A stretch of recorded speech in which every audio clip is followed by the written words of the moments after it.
Welcome to Dance to Heal. I'm your host, Jenny C. Cohen. Join me as I share stories of how dance and movement can bring healing in a way that is safe and tailored to your life. I'm a cancer survivor, mother of two, and an award-winning performer who found that movement was vital to my recovery. I created Dance to Heal Wellness and also authored the best-selling book, Outside in Recovery, Dancing My Way Back to Myself After Breast Cancer. I will bring new techniques to help you on your dance journey and healing path. Are you ready to move? Dance to Heal starts now. Lynette Day is an occupational therapist and a Datura style certified instructor. She recently opened Infinity Fusion Dance Studio on the island of Maui. By day, Lynette treats clients with injuries or disabilities and teaches them methods to be independent, coordinated, and strong. During the evenings, Lynette's studio offers adult classes like hip-hop, belly dance, and contemporary fan veil. So without further ado, I would love to introduce to you Lynette. We're here in her studio. Hi there. Hi, Jenny.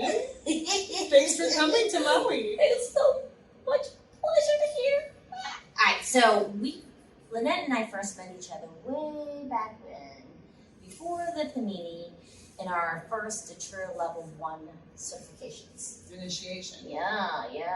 So if you wouldn't mind introducing yourself to the audience, and I'm like, what you do, what is Infinity Dance Studio, Infinity Fusion Dance Studio all about?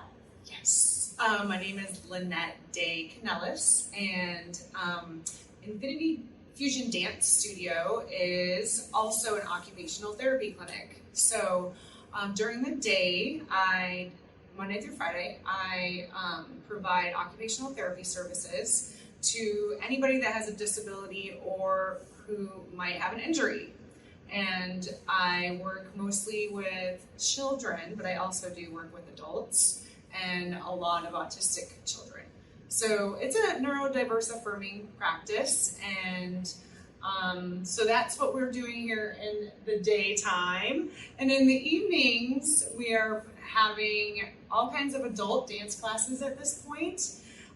We might provide some for kids in the future, but at this point, I'm really gearing towards classes for adults to take and different genres of dance, hence the fusion part. Fusion. So they're available online. It doesn't matter where you are. You can still take classes here.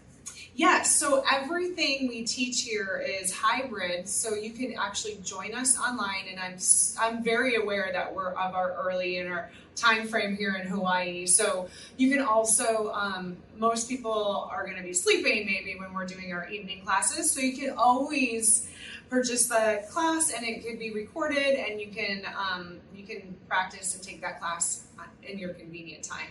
So the beauty of the studio, because I was at the grand opening and I took all classes, they have the camera behind, so you can follow the teacher and not have to learn how to mirror, and the teacher doesn't have to learn to mirror for you. So you're in class online like you're behind the teacher, seeing the mirror. So you have that option.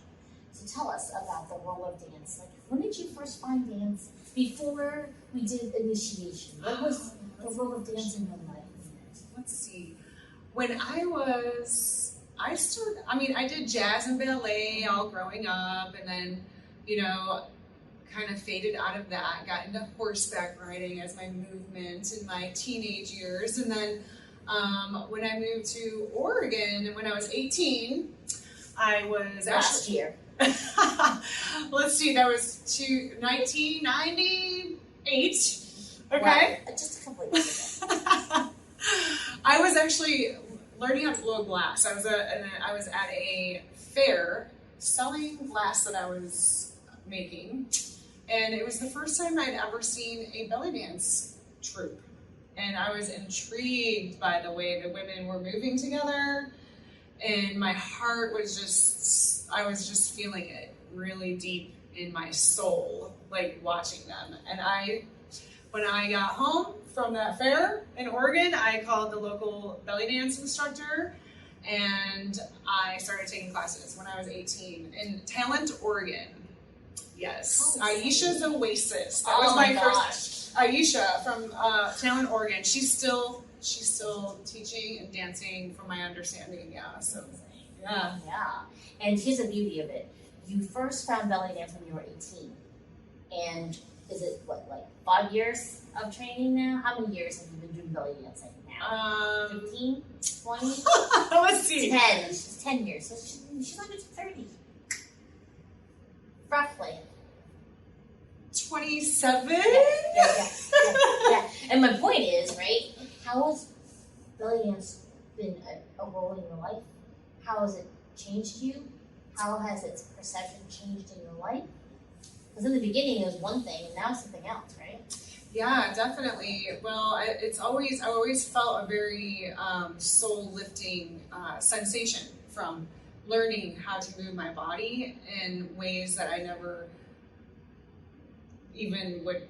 I just, there wouldn't be any reason to move it in that way unless you were belly dancing. So it was just like these unique ways of moving my body and learning how to coordinate it, and it has always given me so much satisfaction to gain more coordination and also to start to see the beauty in what your body can do. So I feel like it is a very to me, it's very important in uplifting, and it helps with body image and just self-love, honestly. And it's my exercise, so it makes me feel like generated all the time, regenerated. I love that. I mean, because we're both teachers, self-teachers, so we've gone through the gamut of the training week-longs and the homework and the certification aspect of it. And I guess for me, do you have something to share with us about what happens internally when you're preparing for a performance? What happens internally when preparing for a performance? And I'm talking about solos, because troops are different, right? Yeah. It's been so interesting because I performed so much when I lived in Seattle, and now I've been on Maui for 10 years, and I have performed a lot, but since COVID, it's really it's been minimal, and I haven't prepared to do a lot of solos, honestly, in the past 3 years. I could say the last one I did was probably in February, so not that long ago.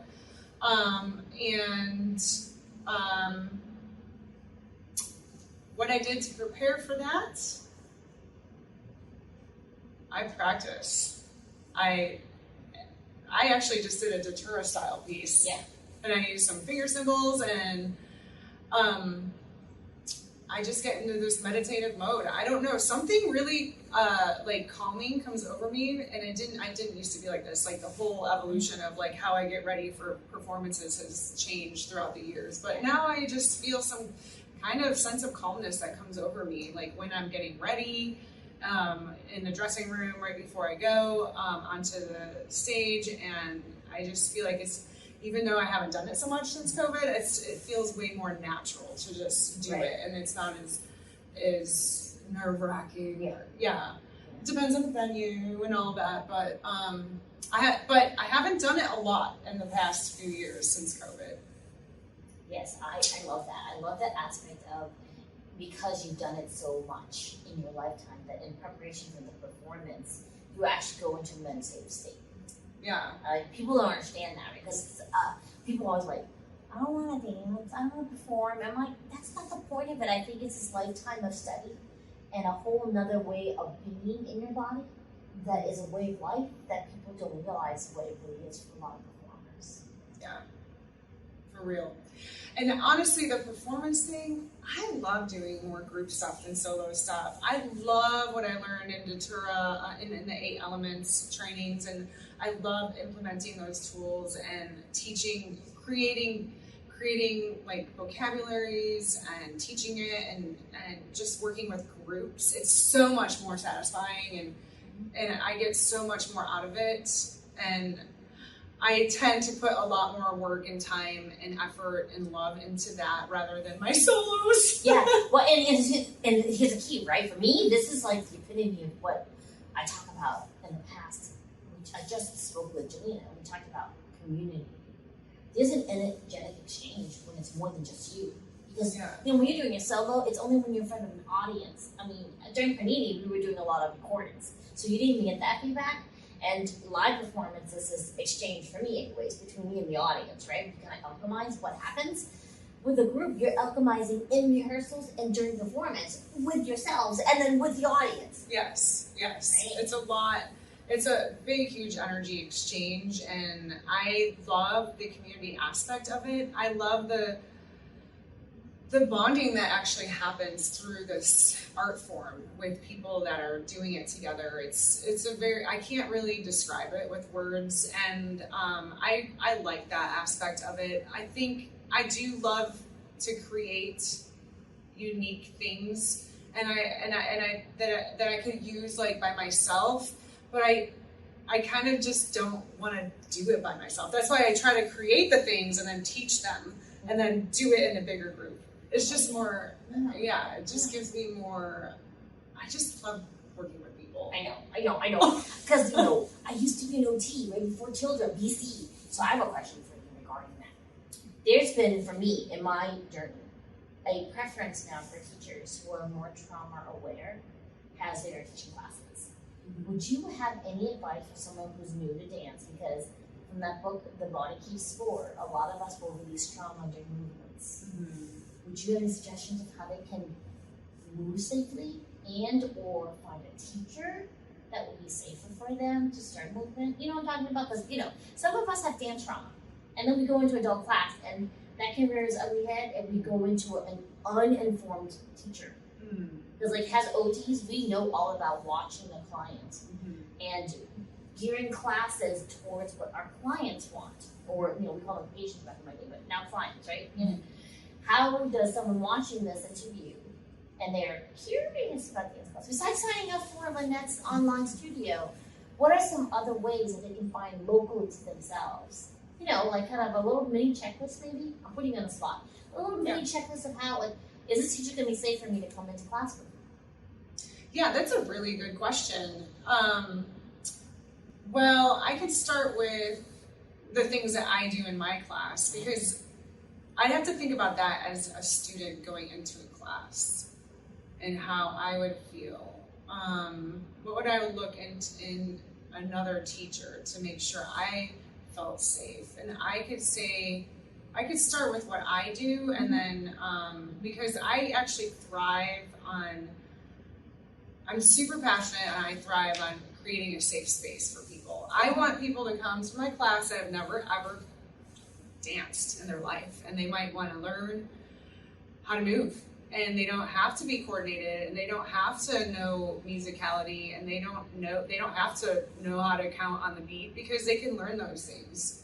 They can learn all those things at their own time, whenever it works for them, when they're ready in the process of learning how to dance in my classes.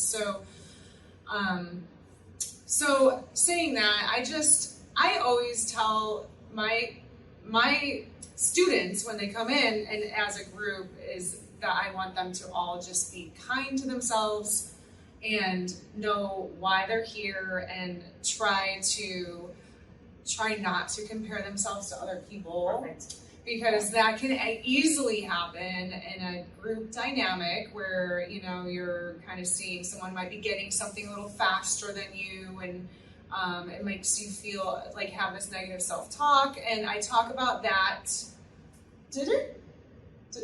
Rachel had some, it was... Yes. Our teacher started that, the whole growth mindset. There was like the negative self-talk, the whisper. Whisper. What was the name of it?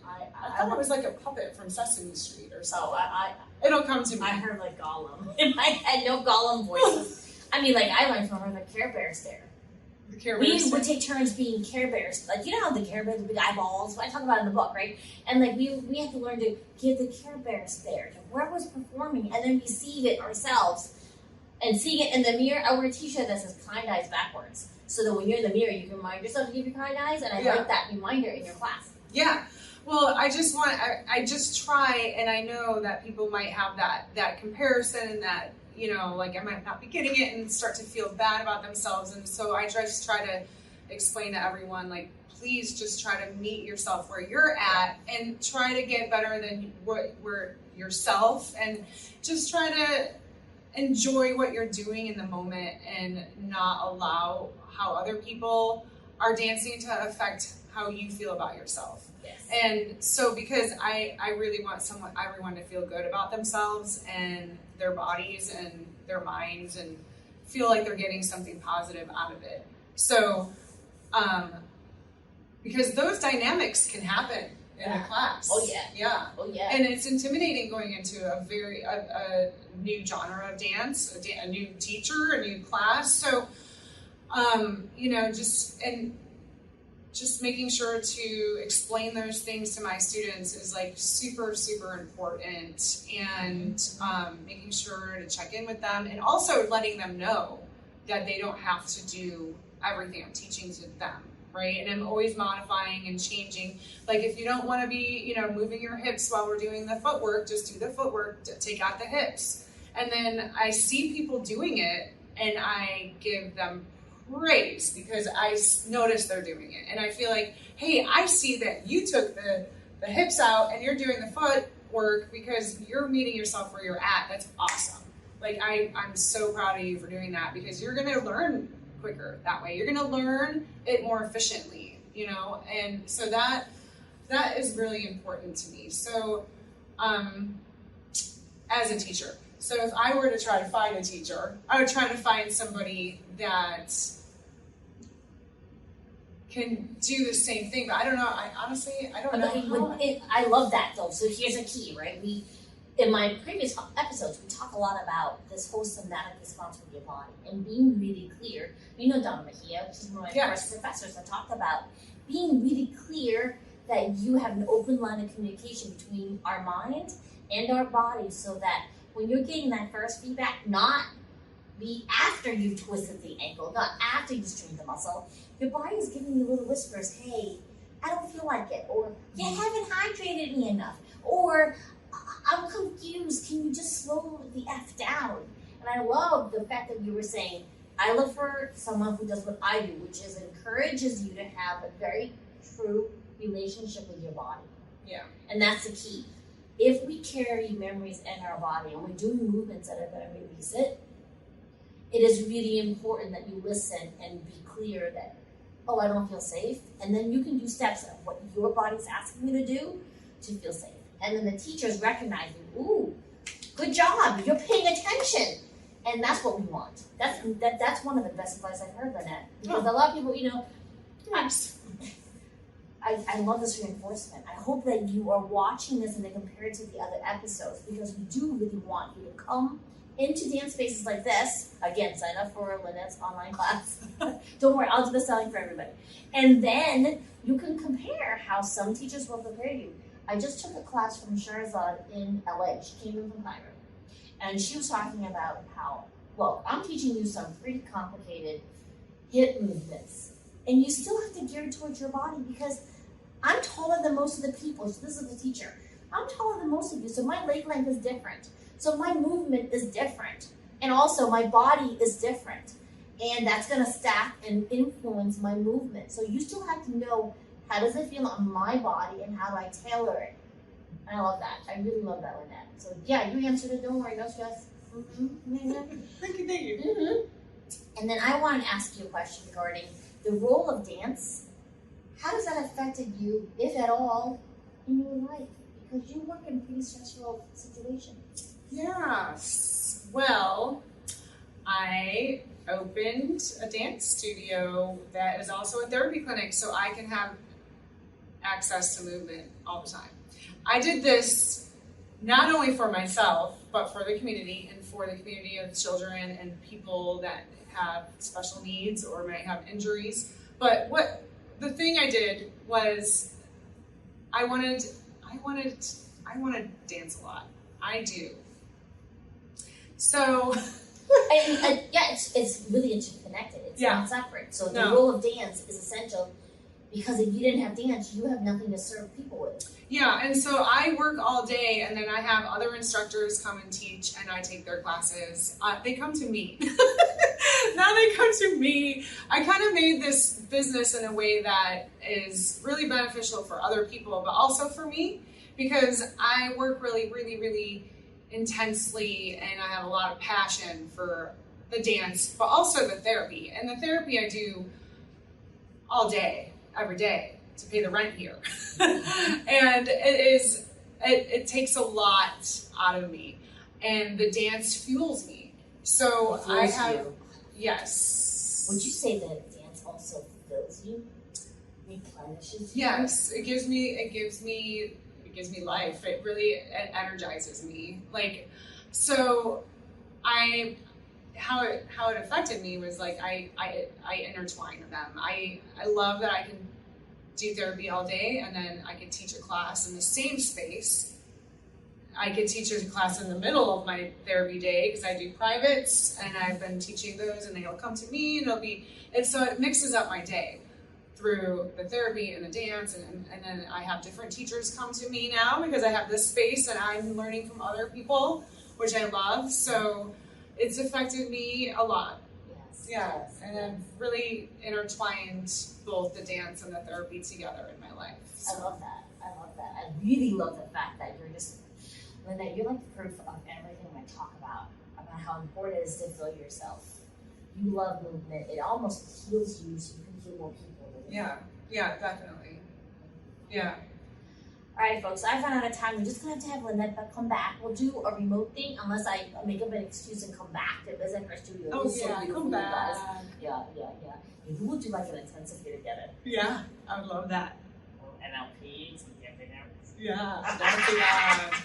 If you like this idea, comment below on this video, and if you're listening to the audio, make sure you come and contact me and let me know how interested you'd like to join us in Maui, okay? In the meantime, the assistants are gonna put a little link down below here for our video people on how you can get in touch with Lynette and take her online classes, and also the describers in this episode for the podcast will also send you links. Okay, until next time, thanks so much for joining us. Hello. Thanks for listening to Dance to Heal with Jenny C. Cohen. Come back next time to hear stories of recovery through movement and learn more ways that you can move your body. To work with me and continue your journey, visit OutsideInRecovery.com. Are you ready to move?